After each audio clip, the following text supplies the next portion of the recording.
Wir befinden uns in einer Zeit der Offenbarung. Ich finde, das kann man jeden Tag mehr spüren. Wir befinden uns in einer Phase, in der wir Fehler eingestehen müssen und Fehler eingestehen können und in der wir uns an Themen wagen müssen, die wir lange Zeit verdrängt haben. Ich glaube, wir leben in solch einer Phase jetzt und wir brauchen Mut dafür und auch Konsequenz. Das gilt auch für das Thema Corona, es gilt für das Thema Geldwäscherei, Bestechlichkeit. Das in einem ganz großen Umfang.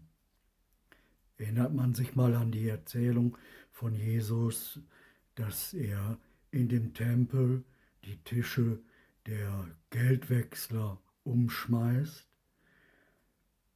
Dann sagt es eigentlich aus, dass Jesus nicht immer der Sanftmütige ist, sondern wenn man diese schweren Tische in einem Tempel umwirft, da muss man schon sehr in Rage sein, sehr wütend sein, damit man die Kraft aufbringt. Und Jesus war sehr wütend, weil in dem Tempel Geldgeschäfte gemacht wurden und das als Normalität hingenommen wurde. Dass die Geldgeschäfte wichtiger als der Geist oder der Glaube. Und da ist er halt wütend geworden und hat die Tische umgeschmissen.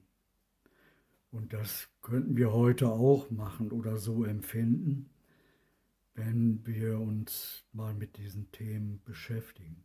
Und jetzt haben wir ja genug Zeit dank Corona und viel Freizeit, wo wir uns auch geistig mal beschäftigen können. Es gibt mehr als immer nur konsumieren und konsumieren und konsumieren und produzieren und profitieren und profitieren. Dieser kleine Minimalkreislauf sozusagen, für den die Welt verschleudert wird oder die Erde, die Natur, wird vergeudet für so eine Minimalaktion. Konsumieren, produzieren, profitieren. Dieser Kreislauf. So ein, ja, und darin blüht natürlich auch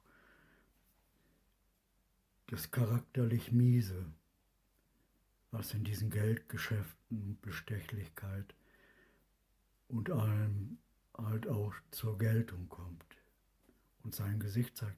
Und das müssen wir alles anpacken und uns damit beschäftigen und uns selber auch zu den Fehlern bekennen, die wir gemacht haben. Das ist der richtige Weg zur Umkehr. Erstmal Selbstbekenntnis.